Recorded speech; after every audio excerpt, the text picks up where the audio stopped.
തെരഞ്ഞെടുപ്പ് ഫണ്ട് വെട്ടിപ്പിൽ കൂടുതൽ പ്രതിസന്ധിയിലായിരിക്കുകയാണ് ബി.ജെ.പി. നേതൃത്വം.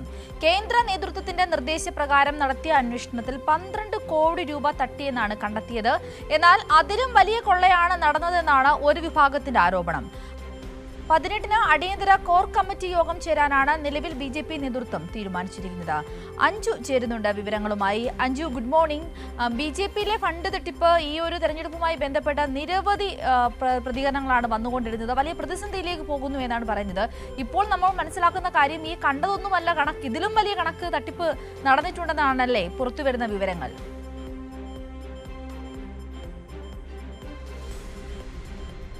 തീർച്ചയായും സിന്ധൂരി, അങ്ങനെ തന്നെയാണ്. ഇപ്പോൾ പുറത്തു വന്നിരിക്കുന്നത് ഒരു ചെറിയ ഭാഗം മാത്രമാണ്. വലിയൊരു കൊള്ള തന്നെയാണ് ഈ ബി.ജെ.പിയിലെ ഫണ്ട് വിവാദവുമായി ഇനി പുറത്തു വരാനിരിക്കുന്നത് എന്നാണ് നമുക്ക് ലഭിക്കുന്ന വിവരങ്ങൾ. ആദ്യഘട്ടത്തിൽ 1.5 കോടി രൂപയുടെ ഒരു തട്ടിപ്പായിരുന്നു പുറത്തു വന്നതെങ്കിൽ അതിൻ്റെ വ്യാപ്തി ഇപ്പോൾ വർദ്ധിക്കുകയാണ്. 12 കോടി രൂപയിലടക്കം തട്ടിച്ചതായിട്ടുള്ള ഒരു വിവരങ്ങളാണ് പുറത്തേക്ക് വരുന്നത്. ഇതുമായി ബന്ധപ്പെട്ട് ബി.ജെ.പി. ഒരു അന്വേഷണ കമ്മീഷനെയൊക്കെ നിയമിച്ചിരുന്നു. ഈ അന്വേഷണ കമ്മീഷന്റെ ഭാഗമായിട്ടുള്ള കണ്ടെത്തലുകളുടെ ഭാഗമായിട്ടാണ് വലിയൊരു കൊള്ള ബി.ജെ.പിയിൽ തെരഞ്ഞെടുപ്പ് ഫണ്ട് തട്ടിപ്പുമായി ബന്ധപ്പെട്ട് നടന്നിട്ടുണ്ടെന്നുള്ള കാര്യം പുറത്തു വരുന്നത്.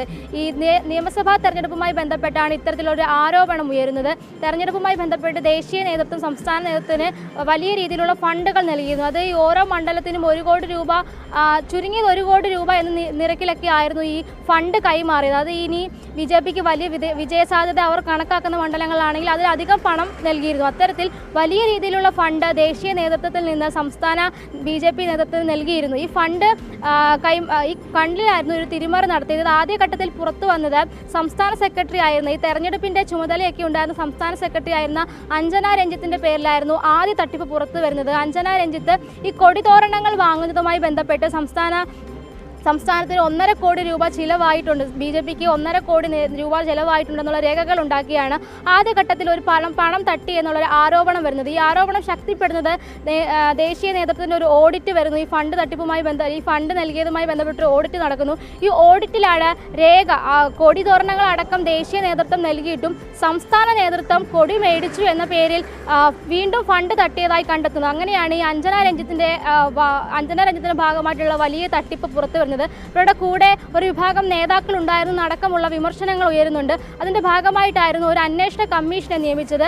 ഈ കുമ്മനം രാജശേഖരൻ, പി.കെ. കൃഷ്ണദാസ്, പിന്നെ ഇ. കൃഷ്ണകുമാർ, ഇവരുടെ നേതൃത്വത്തിൽ ഒരു 3-അംഗ സമിതിയാണ് ഈ ബി.ജെ.പിയിലെ ഈ ഫണ്ട് വിവാദം പാർട്ടിക്കുള്ളിൽ തന്നെ അന്വേഷിക്കുന്നത്. ഈ അന്വേഷണത്തിന്റെ ഭാഗമായി ഈ അഞ്ജന രഞ്ജിത്തിനെ, ഇവർ സംസ്ഥാന സെക്രട്ടറിയാണ്, ഇവരെ വിളിച്ചു വരുത്തി ഫണ്ട് എത്രയും വേഗം തിരികെ നൽകണമെന്നടക്കമുള്ള കാര്യങ്ങൾ ആവശ്യപ്പെട്ടിട്ടുണ്ട്. ഇത്തരത്തിൽ ഫണ്ട് തിരികെ നൽകിയില്ല എന്നുണ്ടെങ്കിൽ പാർട്ടിയിൽ നിന്ന് പുറത്താക്കും എന്നടക്കമുള്ള കാര്യങ്ങൾ അന്വേഷണ കമ്മീഷൻ അറിയിച്ചിട്ടുമുണ്ട്. പക്ഷേ ഇതുമായി ബന്ധപ്പെട്ട് സംസ്ഥാന നേതൃത്വം എന്നാൽ ഈ വസ്തുതകളൊന്നും അംഗീകരിക്കാൻ തയ്യാറാകുന്നില്ല എന്നുള്ളതാണ് ഏറ്റവും വലിയ വിരോധാഭാസം എന്ന് പറയുന്നത്. അവർ ഇപ്പോഴും ഫണ്ട് തട്ടിപ്പ് നടത്തിയിട്ടില്ല എന്നുള്ളൊരു കാര്യമാണ് പറയുന്നത്. ഇതുമായി ബന്ധപ്പെട്ട ഒരു ലെറ്റർ പാഡൊക്കെ പുറത്തു വന്നിരുന്നു. എന്നാൽ ബി.ജെ.പി. നേതൃത്വം പറയുന്നത് അത് ഔദ്യോഗികമായി സംസ്ഥാന നേതൃത്വം പുറത്തിറക്കിയ ലെറ്റർ പാഡല്ല, അത് മാധ്യമങ്ങൾ തന്നെ വളച്ചൊടിച്ചുണ്ടാക്കിയ ഒരു ലെറ്റർ പാഡാണ്. സംസ്ഥാന നേതൃത്വം നടപടിയെടുത്തു എന്ന് കാണിക്കാൻ വേണ്ടിയിട്ട്, അഞ്ജന രഞ്ജിത്തിനെതിരെ നടപടിയെടുത്തു എന്ന് കാണിക്കാൻ വേണ്ടിയിട്ട് ഉണ്ടാക്കിയ ഒരു ലെറ്റർ പാഡാണ് എന്നടക്കമുള്ള കാര്യങ്ങൾ പറയുന്നുണ്ട്. ഇതുമായി ബന്ധപ്പെട്ട് കഴിഞ്ഞ ദിവസം രാജു ചന്ദ്രശേഖർ ഒരു പ്രതികരണവും നടത്തിയിരുന്നു.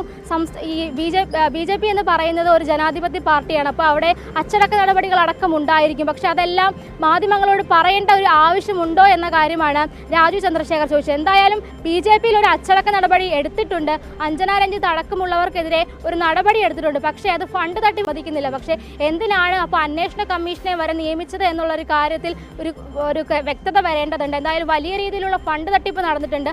അഞ്ജന രഞ്ജിത്ത് ഈ 1.5 കോടി രൂപ മാത്രമാണ് തട്ടിച്ചതെങ്കിൽ നേതാക്കൾ ഇതിലപ്പുറം രൂപ തട്ടിച്ചിട്ടുണ്ടെന്നാണ് നമുക്ക് മനസ്സിലാക്കാൻ കഴിയുന്നത്. ഈ 2020 പാർട്ടിക്ക്, മുന്നണിയിലുള്ള പാർട്ടികൾക്ക് ഫണ്ട് കൈമാറുന്നതിലടക്കം വലിയ രീതിയിലുള്ള അഴിമതി നടത്തിയിട്ടുണ്ടെന്നാണ് മനസ്സിലാക്കുന്നത്. അതിന്റെ ഭാഗമായിട്ടാണ് ഈ 12 കോടിയുടെ പ്രത്യക്ഷത്തിൽ 12 കോടിയുടെ ഫണ്ട് തട്ടിപ്പ് നടത്തിയതായി അറിയുന്നത്. പക്ഷേ അതിന്റെ വ്യാപ്തി ഇനിയും വർദ്ധിക്കാൻ തന്നെയാണ് സാധ്യത. അതുമായി ബന്ധപ്പെട്ട് അടിയന്തര കോർ കമ്മിറ്റി യോഗമാണ് 18-ാം തീയതി ചേരുന്നത്.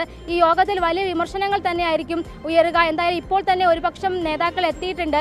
ഈ അഞ്ജന രഞ്ജിത്തിനെതിരെ മാത്രം കേസുകൾ എടുക്കുന്നത്, അല്ലെങ്കിൽ അഞ്ജന രഞ്ജിത്തിന്റെ തലയിൽ മാത്രം തെറ്റുകളും വെട്ടിപ്പുകളും കെട്ടിവെച്ച് മുതിർന്ന നേതാക്കളടക്കം, ഈ ആരോപണത്തിൽ പങ്കായിട്ടുള്ള മുതിർന്ന നേതാക്കളെ അടക്കം രക്ഷപ്പെടുത്താനുള്ള ഒരു നീക്കം നടത്തുന്നുള്ള എന്ന ആരോപണം തന്നെ ഇപ്പോൾ ഉയരുന്നുണ്ട്. ഇതുമായി ബന്ധപ്പെട്ട് RSS നേതൃത്വം വരെ വലിയ രീതിയിൽ സമ്മർദ്ദം ചെലുത്തുന്നുണ്ട് ബി.ജെ.പിയിൽ. ഉടനടി തന്നെ ഈ നടപടിയിലേക്ക് കടക്കണം. കാരണം മുന്നണിക്ക് ഉൾപ്പെടെ നൽകേണ്ട ഫണ്ടാണ് ഈ തട്ടിപ്പ് നടത്തിയത്. ഇതുമായി ബന്ധപ്പെട്ട് കഴിഞ്ഞ ദിവസം ഒരു സെൽഫിയൊക്കെ പുറത്തു വന്നിരുന്നു. അത് ഈ അഞ്ജന രഞ്ജിത്തിന്റെ സോഷ്യൽ മീഡിയ കൈകാര്യം ചെയ്ത സിദ്ധാർത്ഥ് എന്ന് പറയുന്ന ഒരാളുടെ ആയിരുന്നു. അയാൾ ഈ പണത്തിന്റെ കൂടെ നിന്നിട്ട് ഈ ബാഗ് ഇരിക്കുന്ന ക്യാഷിന്റെ കൂടെ ഒരു സെൽഫി എടുത്ത് ആ സെൽഫി അടക്കം പുറത്തു വന്നതിനെ തുടർന്ന് വലിയ രീതിയിൽ BJP പ്രതിരോധത്തിലായിരിക്കുന്ന ഒരു ഘട്ടത്തിൽ തന്നെയാണ് കോർ കമ്മിറ്റി ചേരാൻ പോകുന്നത്. 18-ാം തീയതിയാണ് ഈ കോർ കമ്മിറ്റി യോഗം. ഈ കോർ കമ്മിറ്റിയിലായിരിക്കും ഇനി എത്ര സ്രാവുകൾ ഇതിൽ കുടുങ്ങാനുണ്ടെന്നുള്ള കാര്യം മനസ്സിലാകേണ്ടത്. എന്തായാലും വലിയൊരു തട്ടിപ്പ് തന്നെയാണ് പുറത്തു വന്നിരിക്കുന്നത്. അത് BJP-യിലെ ഉന്നതരെ കൂടി കൊടുക്കാനുള്ള ഒരു സാധ്യതയുണ്ട്. ഇതുമായി ബന്ധപ്പെട്ട് രാജീവ് ചന്ദ്രശേഖറിനെതിരെയും ഒരു നീക്കങ്ങൾ സംസ്ഥാന നേതൃത്വത്തിൽ നടക്കുന്നുണ്ട്. കാരണം ഈ രാജീവ് ചന്ദ്രശേഖറിന്റെ മണ്ഡലമായ നേമത്ത് വലിയ രീതിയിൽ പണം ഒരുക്കിയത് കൊണ്ട് രാജീവ് ഈ പാർട്ടിക്കുള്ളിൽ നടന്ന പല കാര്യങ്ങളും കണ്ണടച്ചു എന്നടക്കമുള്ള ആരോപണങ്ങൾ പാർട്ടിക്കുള്ളിൽ തന്നെ ഉയരുന്നുണ്ട്. എന്തായാലും ഈ ആരോപണങ്ങൾക്കെല്ലാം കോർ കമ്മിറ്റിയിൽ ഒരു മറുപടി നൽകേണ്ട അവസ്ഥയും കൂടിയാണ് ഇപ്പോൾ സംസ്ഥാന അധ്യക്ഷൻ എത്തിച്ചേർന്നിരിക്കുന്നത്. സിന്ധൂരി.